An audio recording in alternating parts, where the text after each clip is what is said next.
We are each of us wired by genetics to not only have defense mechanisms, but to use them spontaneously, habitually, easily, and effectively. And they do keep us alive, but that's all they do. They keep us alive long enough to reproduce. They don't actually give us a fulfilling life. That's a completely different aspect of the brain that's responsible for that.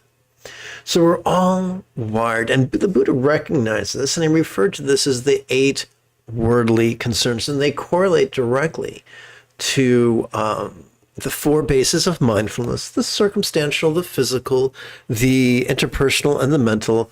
But that's only 4, and we have 8. How does that work out? Well, we multiply it by 2, the basic duality of pushing and pulling, or dreading and desiring. So let's flesh that out. We are wired by our genes from birth to dread, peril, scarcity, pain, scorn, and obscurity. We're wired by our genes from the womb to desire safety, plenty, pleasure, praise, and fame.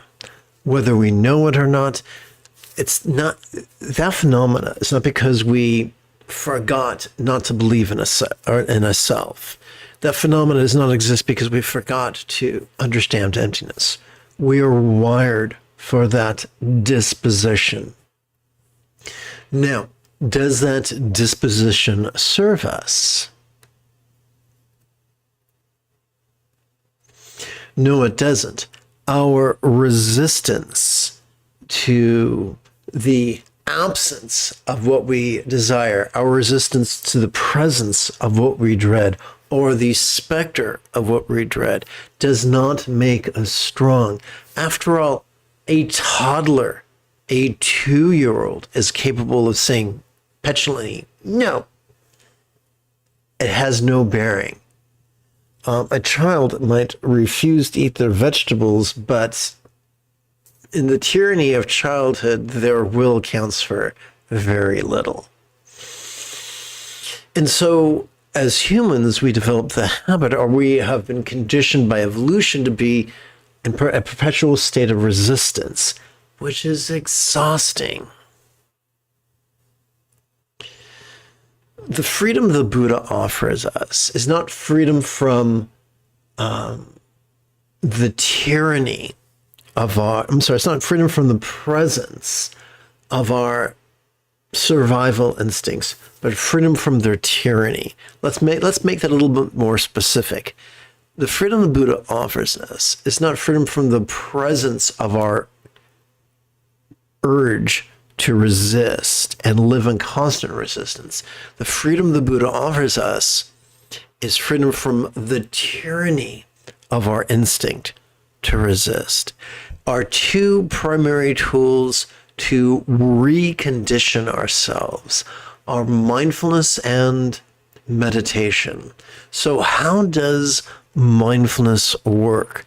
Fortunately, there's more than one area in which evolution has influenced us. Every time we inhale, whether we know it or not, we access our sympathetic nervous system, which is evolved not for active concentration, but instead to merely perceive, and to do so vulnerably, passively, viscerally, and randomly. Therefore, in the practice of mindfulness, it's perfectly appropriate to silently and mentally recite the demonstrative pronoun this during each inhalation, so we can notice whatever's going on, whether it's pleasurable or painful, whether it's desirous or whether it's dreadful, whether it's external or internal, physical or mental, pleasurable or painful, interesting or boring, glorious or grotesque. We can notice it.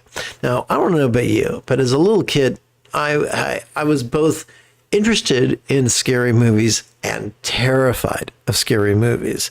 So me and my sister would sit on the couch with my mother and watch scary movies on the black and white television on a Saturday afternoon.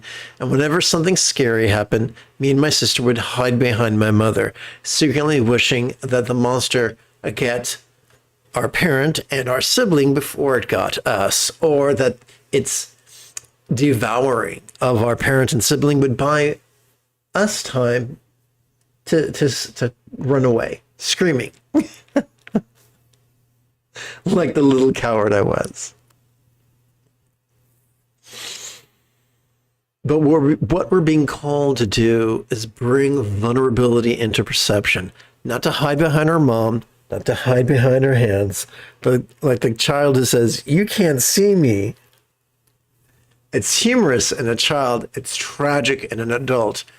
The Buddha calls us to practice radical mindfulness, a mindfulness flavored with profound vulnerability, allowing ourselves to not only perceive sights and sounds, but sensations and flavors and tastes and the like, to perceive even uncomfortable emotions and tensions, thoughts, memories, imaginings, and confabulations, even if they're unpleasant, even if they're embarrassing.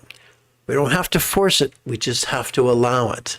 Whatever is ready to come up will come up. It's not our job to indulge our controlling tendencies and determine what comes up when and for how long. It's our job to simply be present as we sit in meditation and notice what comes up. We don't even have to work hard and find out the perfect label for each experience. We stick with the ultimate generic label of this, not that, because that infers distance and far away. This, the vulnerability of whatever is coming up being in our face, halitosis and all. But mindfulness is only 50% of the equation.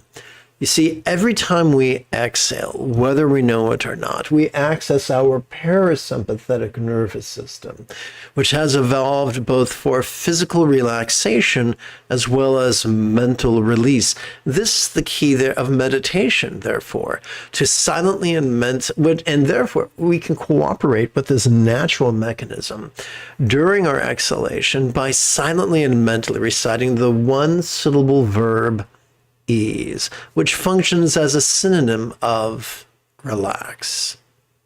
And so you could say technically mindfulness and meditation are pretty simple. We simply coordinate the silent and mental recitation of the words this and ease with our inhalation and exhalation to effortlessly practice mindfulness and meditation.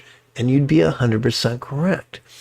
The effort comes not in the technical part, but in maintaining vulnerability. I live in America, and in America, the police do some weird things like draw a weapon on an unarmed civilian and scream at them to relax.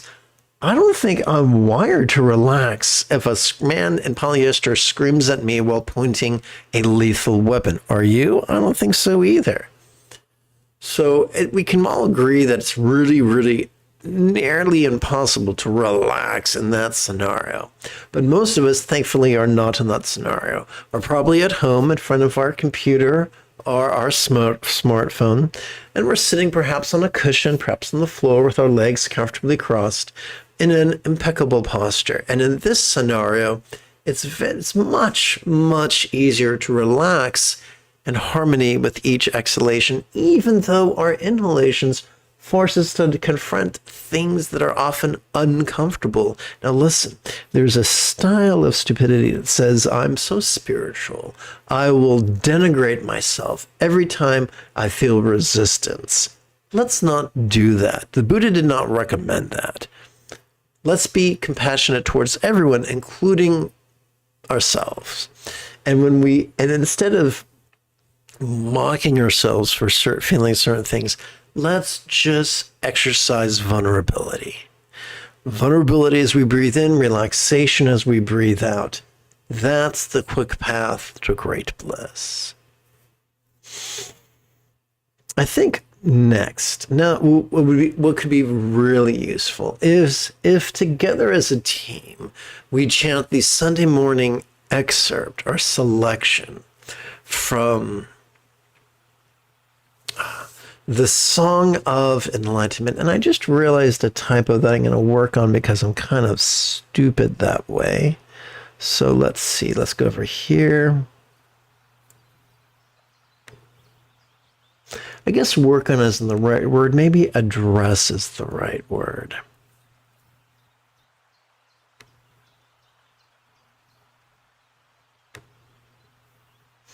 Okay, so let's chant the Sunday morning excerpt or selection from Song of Enlightenment by Jigme, translated by Red Pine, and then adapted and amplified by yours truly.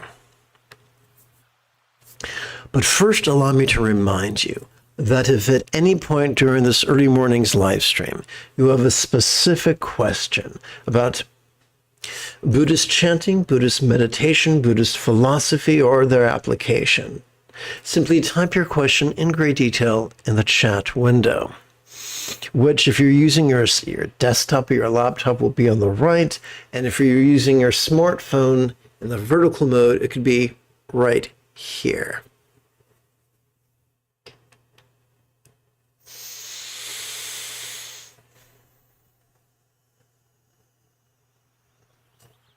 Together, let's chant.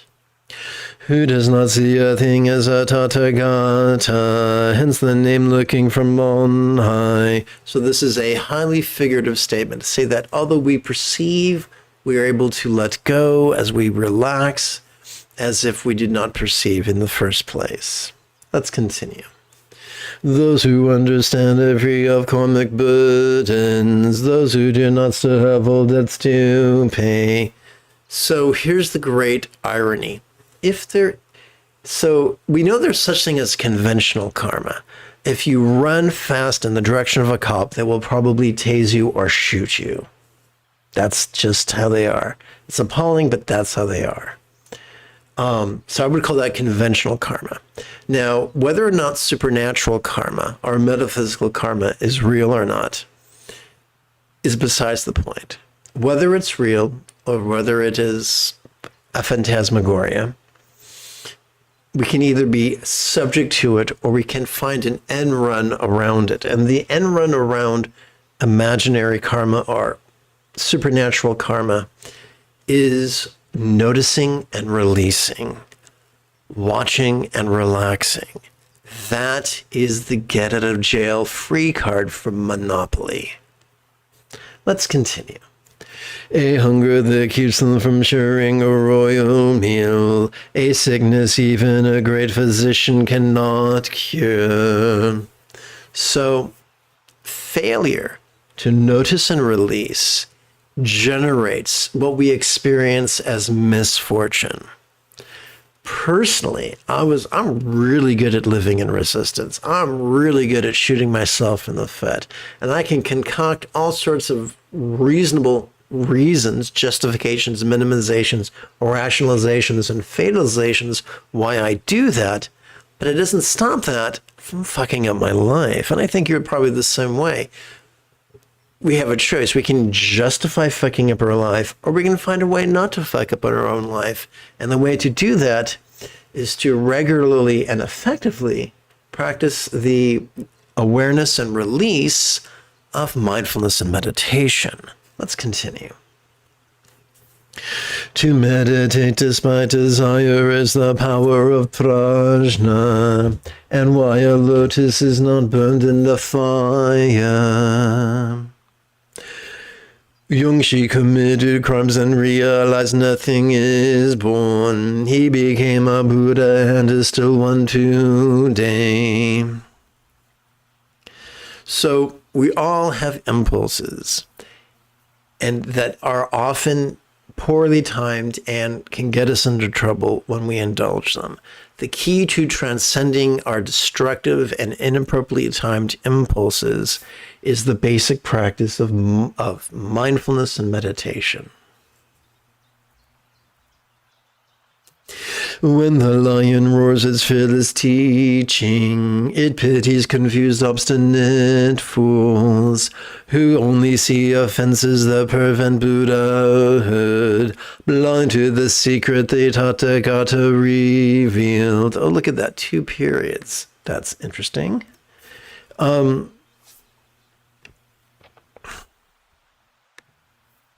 So I've been in monasteries where the people who are praised as being the most spiritual are the most cranky.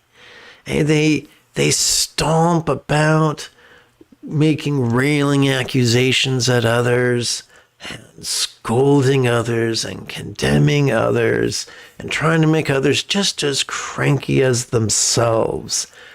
And yet, when we review the 7 enlightenment factors, the 4th one is joy. If we practice mindfulness, investigation, energy,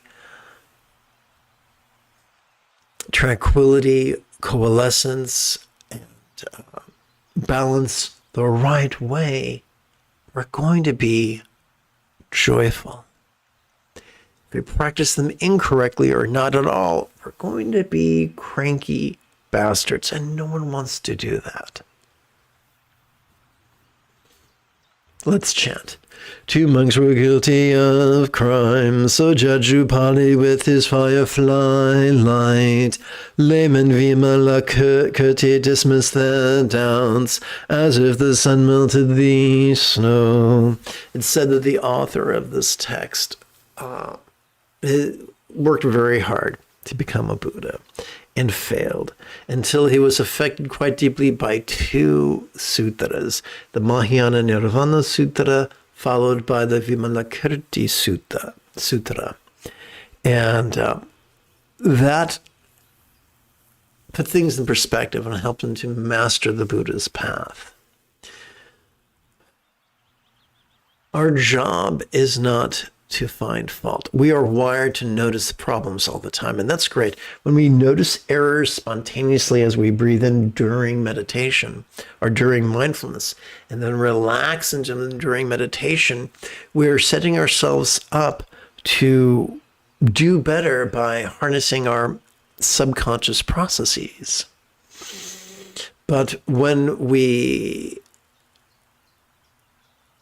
instead of allowing things to come up spontaneously in mindfulness, actively concentrate on our flaws, they will drain us. They will suck us dry like Dracula's date. Let's continue. Inconceivable is the power of liberation. Its uses as countless as the Ganges sands. Who would not give every possible offering, such as 10,000 ounces of gold, but even one's flesh and blood would fall short. So we're not being told here to go practice asceticism. We're being told to treat this opportunity for mindfulness and meditation as if it was more precious than our next breath. And speaking of which,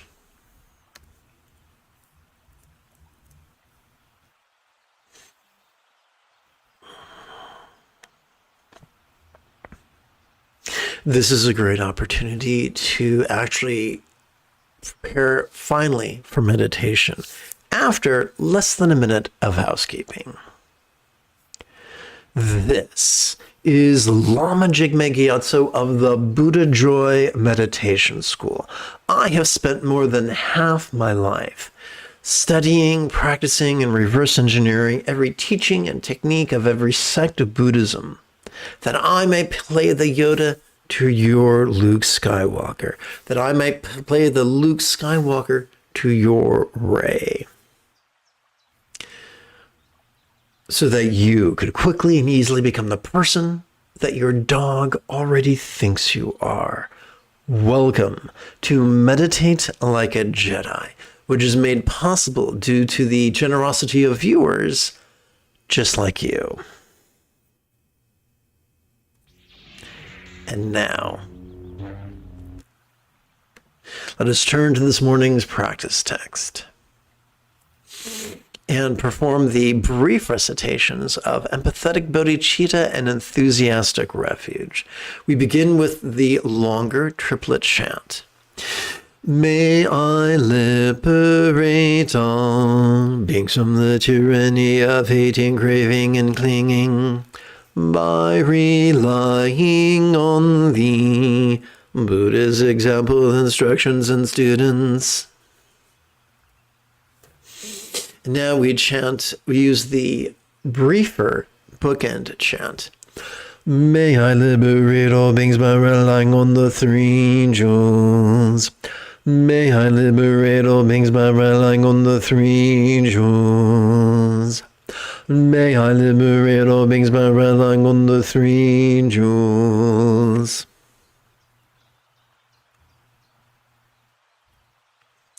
We've already reviewed the instructions to meditation, so now we can go straight, and now together as a team, we can meditate as transformatively as Rey on Ahch-To under the guidance of Luke Skywalker. I check for questions every 8 or 9 minutes or so.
So let's return to the lesson.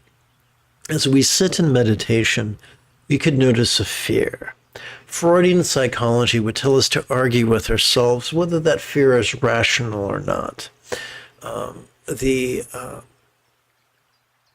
cognitive behavioral approach would tell us to use self-talk to convince ourselves it's not rational or convince ourselves why that fear won't come true.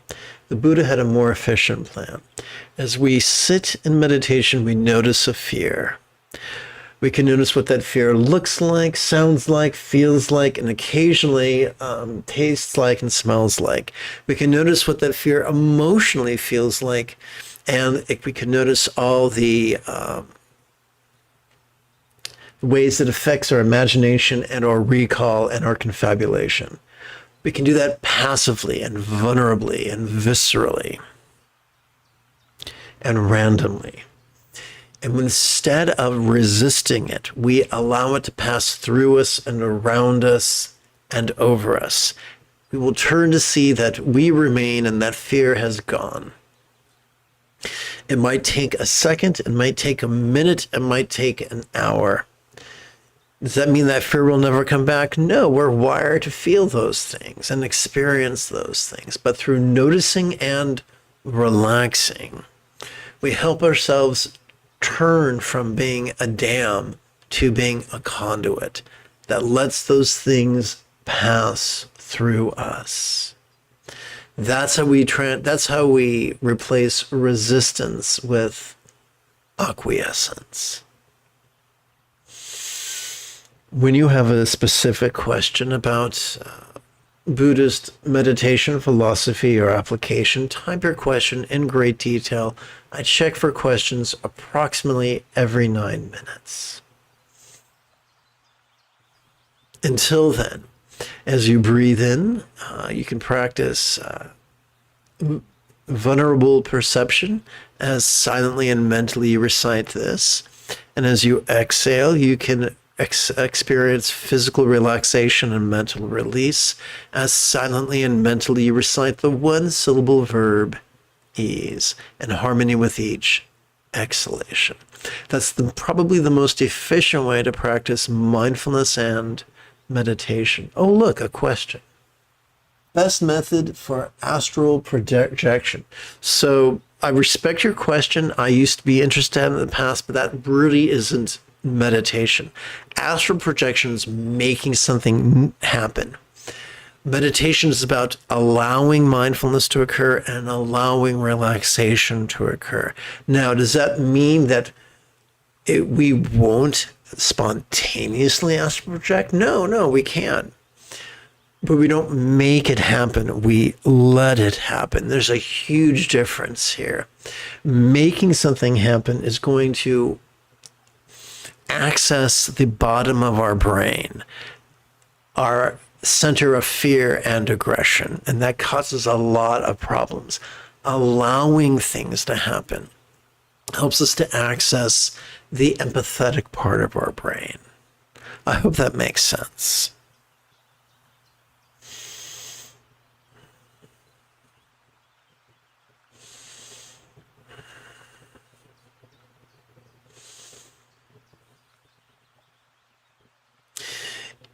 When Buddha founded Buddhism, of course, he didn't call it Buddhism, he called it Dhamma. But when Buddha founded Buddhism, there were already people who could practice all sorts of interesting things. He wasn't trying to reinvent the wheel. He saw people practicing interesting things and he learned from them. And when he found those things didn't give him what he was after, he found something else that did give him what he was after. What was the Buddha after? The Buddha noticed suffering, and he noticed that people are really good at making our sufferings worse.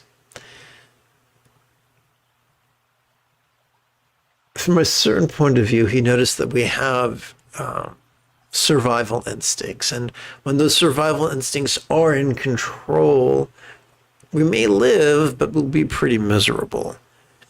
And so the liberation the Buddha offers us is not liberation from the presence of our survival instincts, but from their tyranny. because their survival instincts make excellent tools but terrible bosses. And so the Buddha's method is simply designed not to make us a psychic superhero, although that's pretty cool, but help us simply become the wonderful people that our dogs already think we are. Healthy and well-adjusted. That's the goal of Buddhism. But listen, your question is understandable. I used to ask that question myself. It took me someplace that I didn't want. It took me someplace, metaphorically speaking, that I didn't want it. Because it wasn't that I didn't want to astral project, it's that I wanted to receive certain benefits from astral projection, and astral projection didn't give me those benefits I was after. Those basic benefits were peace and love.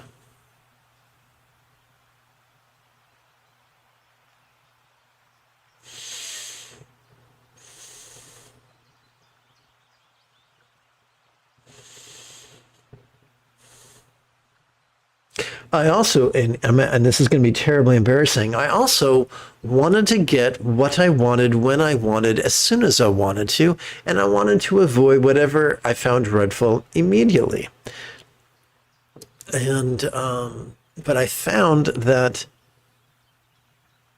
that was insurmountable, and that striving to control my experience just made me more miserable.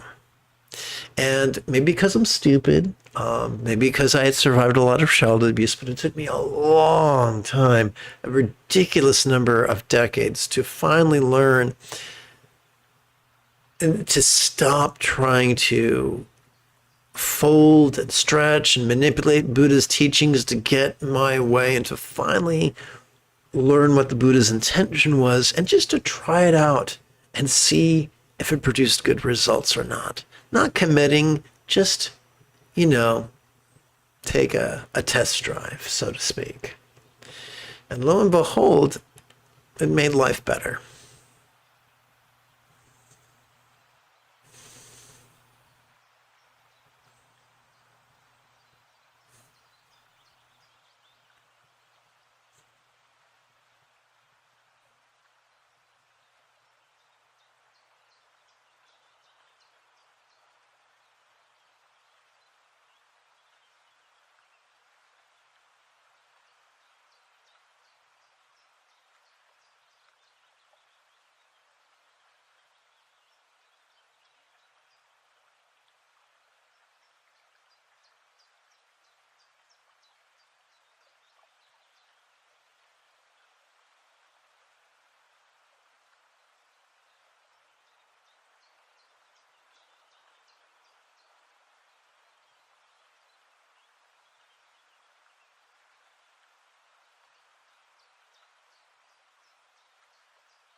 So I'd like to continue my explanation.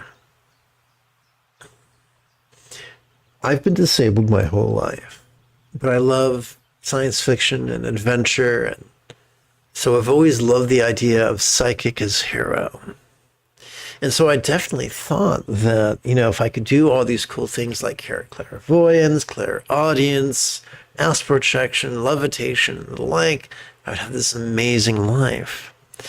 And imagine how surprised I was to learn that one of the profound fringe benefits of mindfulness and meditation is that we develop more of what the Taoists refer to, or Lao Tzu refer to as, well, inferred as going with the flow or being in the zone or being in the flow state. I like to refer to it as love's centered spontaneity, because the Tibetans say that the highest love is spontaneous and uncontrived. And I found that when my choices and my utterances and my deeds flow with centered spontaneity, life becomes an amazing adventure, a really fun, happy one. I found the opposite to be true as well. Then when my choices and utterances and deeds flow from resistance or my own controlling tendencies, life becomes a bucket of poop. And not in the fun composting sense, but in the toxic, what's it called? There's a fancy word for it. Anyway, in the toxic, poisonous sense. So we choose mindfulness and meditation. We choose vulnerability and noticing and release because it makes life so much better. In conclusion, I'm reminded of a quote attributed to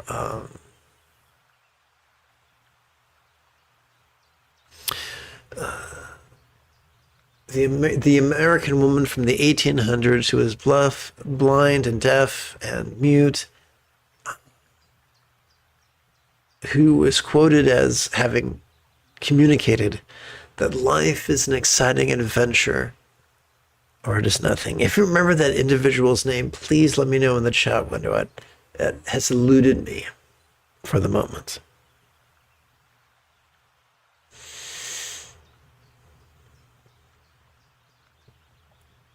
There was a play or a novel about her teacher called The Miracle Worker, but still, I'm having trouble remembering her name.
Welcome to the tail end of this morning's group practice. If at any point you have a specific question about Buddhist meditation, Buddhist philosophy, or how to apply them to your life, simply type your question in great detail in the chat window.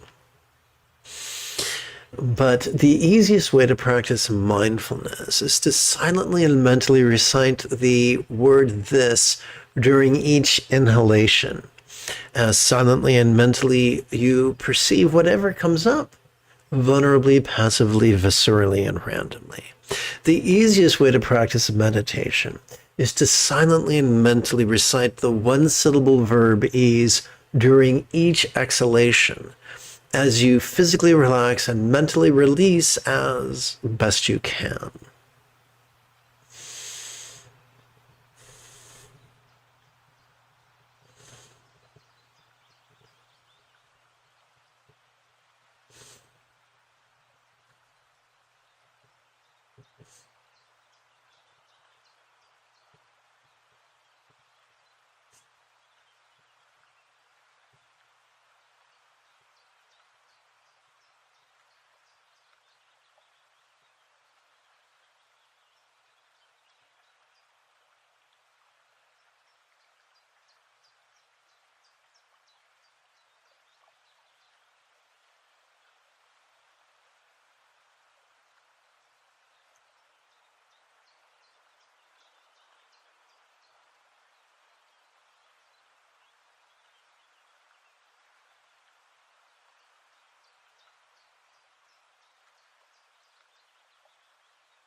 Let us seal this morning's practice with 2 chants. First, kind ethics, and then the 4 immeasurables.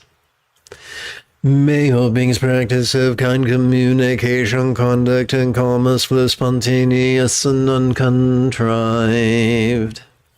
May everyone be free from misery. May everyone be happy.